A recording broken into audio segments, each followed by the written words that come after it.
Hello Gemini, Sun, Moon, Rising, and Venus signs. Kamusta kayo? Sana po yung nasa mabuti kayong kalagayan. Welcome back po sa Star Tarot. Kung bago kayo rito, welcome din kayo. Thank you sa inyong support. I truly appreciate it. God bless you all. Tingnan natin ang mga mensahe ni Gemini. Paunang mensahe po ninyo ay 8 of Wands. Ayan. So, dito naman sa 8 of Wands, this is about moving forward, no? Kasi maraming opportunity dito na parating sa inyo. There are wonderful news, wonderful opportunities na kakatok sa buhay ninyo dito para makapagsimula din kayo ng bagong proyekto, bagong trabaho, or whatever kind of opportunity ito, no, na dadating sa inyo.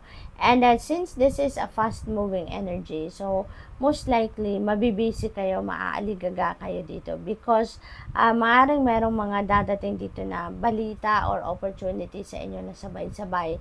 Kaya maaaring ma-challenge talaga kayo dito, no? Maaaring ma-challenge talaga kayo. Kaya kailangan dapat handa kayo. Physically, mentally, emotionally, dapat fit and ready talaga kayo dito, Gemini. Okay? Maaari din na magta-travel ang iba sa inyo dito. This could be an international travel. Posible din naman na hindi, no? Depende sa inyong sitwasyon. But definitely, this is a travel energy. What else? We have the Lover's energy. Ayan. So, ang iba sa inyo naman dito, no, maaaring kayo ay magsisettle down na.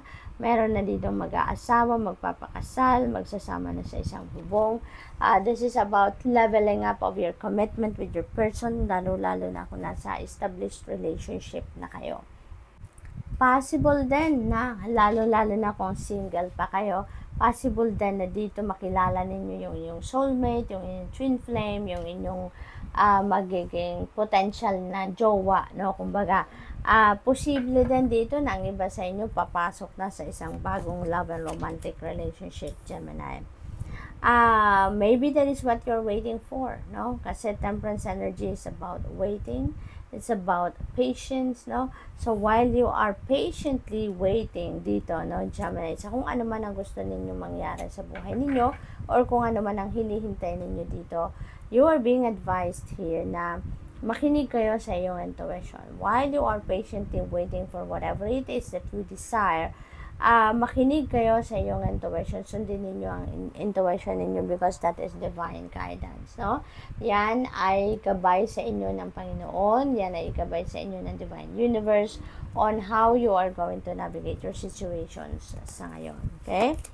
We have 10 of Pentacles. This is about wealth, no? This is about money coming your way, or maaari din ang iba sa inyo dito. Meron na kayong pera, financially secured na kayo. Maaaring established na dito ang inyong trabaho, ang inyong source of income. Kaya naman sa ngayon siguro masasabi na ninyo na you can already provide for the needs of your family. Hindi lang para sa isang week, 2 buwan, or kung ilan mang buwan, no? But this is for the long term. So, maybe established na kayo financially, no? Yung financial future ninyo siguro na secured nyo na dito. For others of you, this could be usaping inheritance. Maaring ang iba sa inyo dito may mga discussion na with other family members about sa inyong mamanahin or about sa paghahati-hati ng mana. Ace of Swords, and dito this is a new beginning energy, Gemini. Ang iba sa inyo siguro merong sitwasyon sa ngayon na pinagkalabanan, merong challenging situation siguro na kinakaharap, but rest assured that you're going to succeed over that because this is a triumphant energy. There are going to be epiphanies, new inspiration, new insights, may mga new ideas na papasok sa isip ninyo dito na yun ang makakatulong sa inyo kung paano kayo makakalabas dito sa sitwasyon na to. Yun ang makakatulong sa inyo kung paano ninyo mapagtatagumpayan ang sitwasyon na to na medyo challenging. Kaya you are going to end up victorious. You are going to end up successful dito, no? So, that's really good. We have strength. Ayan, kailangan ninyo magpakatatag lang. Huwag kayong sumuko. Okay? Siguro ang iba sa inyo napapagod na rin sa paglaban sa hamon ng buhay, kung ano man ito. Pero huwag kayong sumuko, no? Dahil merong promise of tagumpay dito. Merong promise dito of you coming out of that challenging situation and you will end up victorious. Tower energy, there is a sudden change coming your way. Dito sa Tower energy, yung pagbabagong ito mabilisan. Hindi ninyo ito mapaghahandaan. Ito yung pagbabago na hindi ninyo plinano, no? Kaya maaring ma-overwhelm kayo, maaring may gulat factor ito para sa inyo. Pero rest assured na hindi naman tayo pinapabayaan ng Divine Universe, diba? It is the destiny at play dito, actually, Gemini. This is Divine Universe intervening in your circumstances. Kung ano man ang mga pagbabagong ito na magaganap sa buhay ninyo, ito yung mga pagbabago na kailangan na mangyari. It is going to happen right now because it has to happen right now. The divine timing has come na para sa sitwasyon na to na kailangan ng magbago. Okay? Kung saan man kayo dadalhin ng event na to, magiging masaya kayo. At the end of the day, you will realize and you will say, thank you, universe, na ginawa mo ito para sa akin. Kasi, dito kayo magiging masaya. Dito kayo magiging fulfilled, no? Dahil kung saan kayo dadalhin ng Tower energy na to, this is in alignment with your destiny and with your purpose. Kaya magiging masaya kayo at the end of the day. Ace of Cups, napakagandang energy naman ito. There is a new beginning energy. This is going to fill your heart with joy. Magiging masayang-masaya kayo sa kung ano man ang sisimulan ninyo ditong bago sa buhay ninyo. There are blessings coming your way dito, no? At ang maganda rin dito, yung mga blessings na parating na ito, kung ano ang kailangan ninyo, yun ang ibibigay sa inyo. Whatever you need right now will be met. Ito yung ibibigay sa inyo. Ito yung mangyayari ngayon. Ito yung mag-unfold sa buhay ninyo. Kung ano man ang biyayang parating na ito sa buhay ninyo, this is going to come in abundance. Okay? Hindi lang ito enough para sa iyo, enough para sa ibang tao, but also more than enough para makatulong ka din sa iba. So, good luck. That's all I have for you for today. Thank you for watching. Love and light. Namaste. Hello Libra, Sun, Moon, Rising, and Venus signs. Kamusta kayo? Sana po nasa mabuti kayong kalagayan. Welcome back po sa Star Tarot. Kung bago kayo rito, welcome din kayo. Thank you sa inyong support. I truly appreciate it. God bless you all. Pauna mensahe ni Libra ay Two of Pentacles. Ayan. So, there is multitasking dito na ginagawa kayo. Maaring marami kayong task at hand, maaaring marami kayong pinag-iisipan, problema, or maaaring maraming opportunities, no? That could also be opportunities na pinagpipilian ninyo. Maaaring maraming choices kayo sa ngayon, kaya medyo marami-rami ang iniisip ninyo. Posible din na marami kayong ginagawa, no? You have too much on your plate sa ngayon, kaya you are definitely juggling too many things, juggling more than one or two things, no? All at once. What else? We have ang dilim, brown out kasi. We have Page of Pentacles. Ayan. So, sa Page of Pentacles naman, this is news coming your way, no? At ang mga balitang ito ay linked sa inyong money, career, and finances. Posible na mga balitang ito na parating sa inyo, maybe updates yan siguro sa mga loans na ina-applyan ninyo, maaaring yan ay balita, then offer, kumbaga, no, sa trabaho or offer for career opportunity, maaari din na meron ditong mga business venture na maaaring pag-uusapan ninyo ng kung sino man, maaaring meron communication kayong matanggap at this time. So, what else? We have Queen of Wands. Ayan. So, maganda rito, kung ano man ang opportunity na to nakakatok sa inyo at this time, aanuhin ninyo yan. Lalagyan talaga ninyo yan ng attention ninyo, ng effort ninyo. Dito, maaaring magkaroon kayo ng clear vision na, clear path na of where you are heading. At kung ano man yung papupuntahan ninyo, ano man yung plano na gusto ninyong i-roll out dito, you're really going to make sure na itutuloy-tuloy ninyo at hanggang sa makarating kayo doon sa tagumpay. Hanggang sa ma-carry out ninyo talaga kung ano yung mga ine-envision ninyo dito na gusto ninyong ma-achieve or ma-accomplish. You are not going to allow anyone or anything to get in your way dito, kaya gagawin ninyo dito ang lahat-lahat, no? Para marating ninyo ang tagumpay. So, which is really very beautiful. Tignan natin kung ano pa. We have Six of Swords. Moving on, energy, si Six of Swords.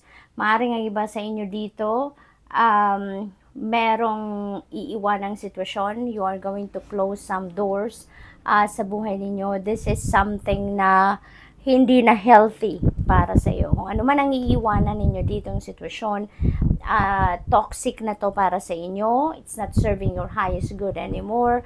Nagkukos na to ng so much stress sa inyo, burden, emotional burden. Kaya magdedesisyon kayo na iwanan na, no? Kung ano man ang sitwasyon na to. You're heading towards happiness, you're heading towards harmony within yourself. At saka kung saan kayo patungo dito, alam ninyo na ito na yung para sa'yo, ito yung deserve ninyo, magkakaroon na kayo ng tranquility and peace and happiness. Kaya this is a very good move, no? Matagal ninyo itong pinag-isipan, no? Kung ano man ang desisyon ninyo dito na umalis, kailan, papaano, matagal na ninyong pinag-isipan yan, pinagplanuhan, and now you're going to roll that out, okay? There is relocation dito, change of place of residence, change of a place of work, yung ganon. So, definitely, there is travel involved dito sa pag-move ninyo. We have 10 of Wands, yan. So, magkasama to, no?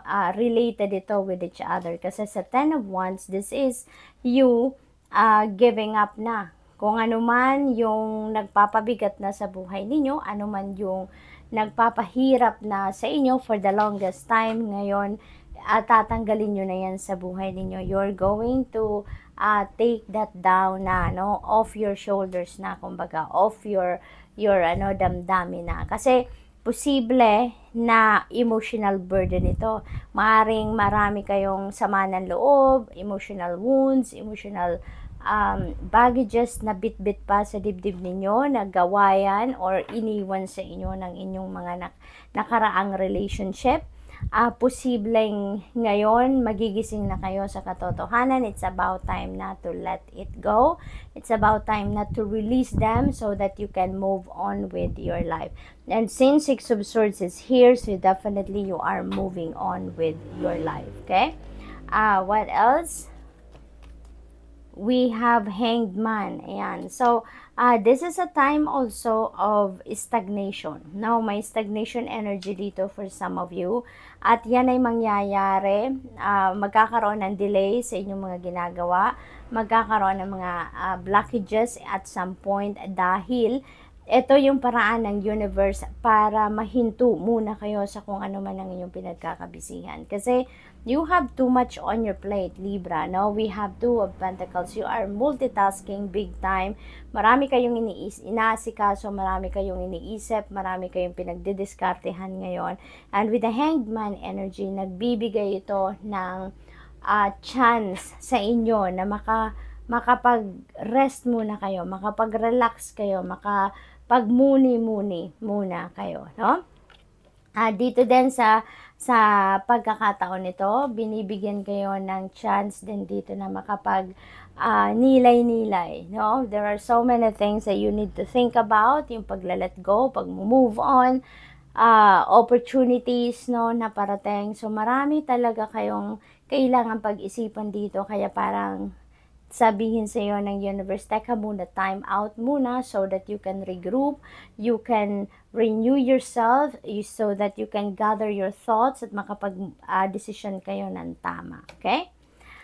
We have Knight of Cups. Ayan. So, dito sa Knight of Cups, meron ditong hihingi ng tawad sa inyo. Kung meron man tao or mga taong nakagawa ng hindi masyadong maganda sa inyo in the past. Maybe ngayon, they're going to realize na it's about time na din para humingi ng kapatawaran. Someone is going to reach out to you and is going to ask for your forgiveness. Final message ninyo is Four of Pentacles. Ayan. So, this is about managing your money, no? Meron sigurong imbalance kayo na nangyayari, no? Pagdating sa pag-manage ng inyong resources. Kaya, this is a heads up for you na it's about time na din para bigyan ninyo ng oras, pagpaplano, didiskarte ang inyong kaperahan. You need to, this is parang pukaw ito sa inyo na it's about time na para baguhin ninyo kung paano ninyo pinapatakbo ang inyong financial department, no? Yung financial situation ninyo siguro hindi balanse, hindi siguro kayo hindi ninyo nagagamit or pinapa-andar kumbaga ang inyong financial discipline dito. That's why this is reminding you to manage your money wisely. So, good luck, Libra, and that's all I have for you for today. Thank you for watching. Love and light. Namaste. Hello, Aquarius, Sun, Moon, Rising, and Venus signs. Kamusta kayo? Sana po'y nasa mabuti kayong kalagayan. Welcome back po sa Star Tarot. Kung bago kayo rito, welcome din kayo. Thank you sa inyong support. I truly appreciate it. God bless you all. Aquarius, pauna mensahe ninyo ay King of Wands. Ayan. So, entrepreneurship, no? Siguro, ang tinatahak ninyong daan sa ngayon. Aquarius, for some of you, maybe you are planning to put up your own business. Maaring online business ito. Maaring home-based business. Pwede rin na side hustle ito, no? For some of you, siguro meron na kayong established na trabaho, pero at the same time, gusto ninyo magkaroon ng side hustle, kaya maaring kayo ay magnenegosyo sa ngayon.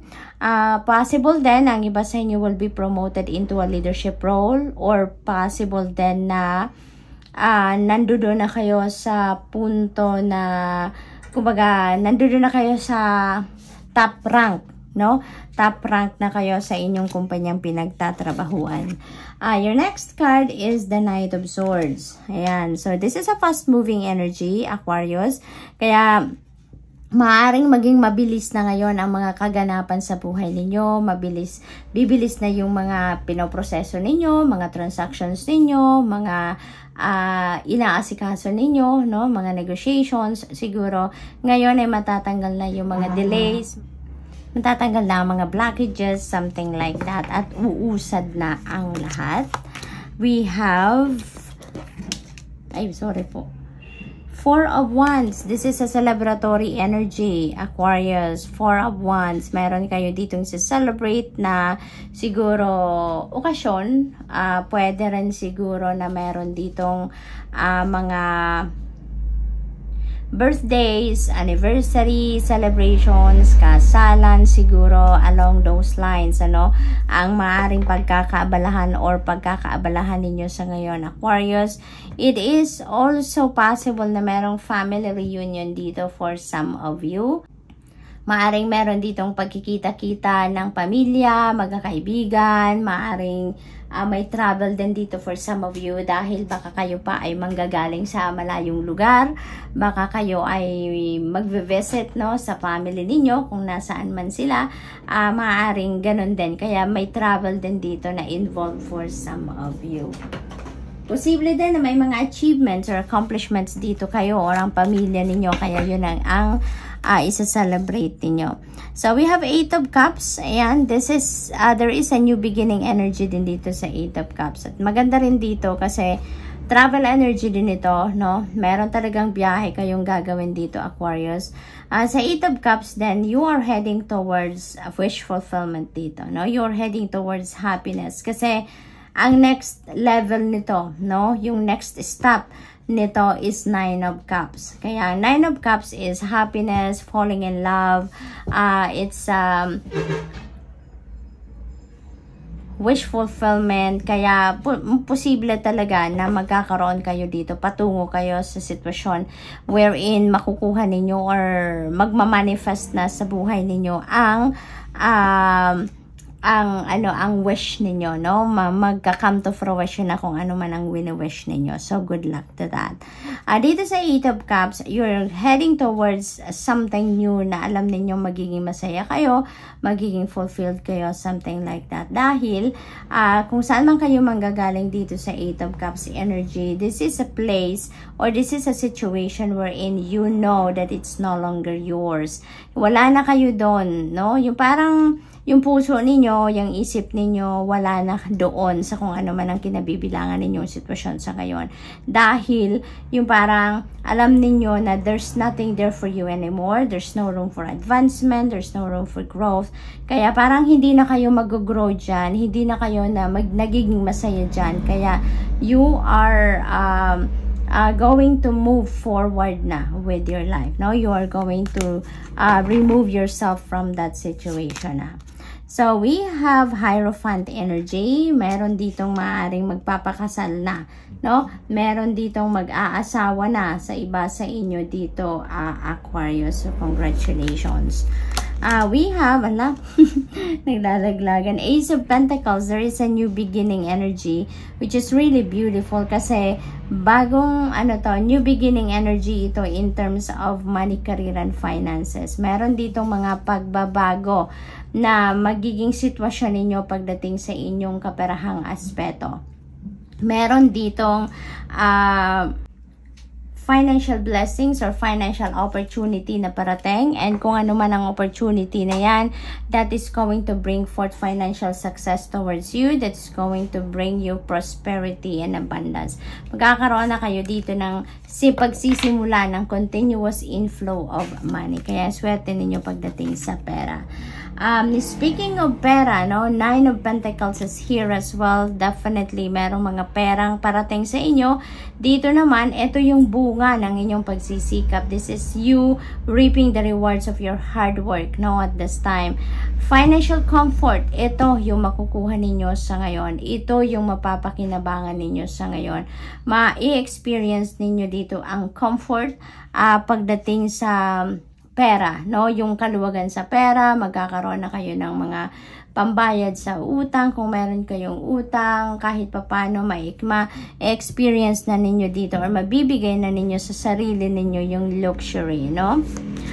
What else? We have Ace of Wands. This is another Ace, kaya meron na tayong dalawang Ace, new beginning energies ito.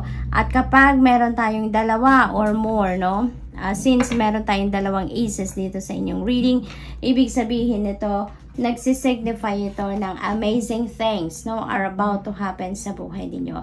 Maraming magagandang bagay, pangyayari, sitwasyon sa buhay ninyo ang parating, no, around this time. Kaya i-align nyo na ang inyong sarili with these energies dahil magkakaroon dito ng mga pagbabago sa buhay ninyo na maghahatid sa inyo ng iba yung saya, joy, positive changes, something like that, no?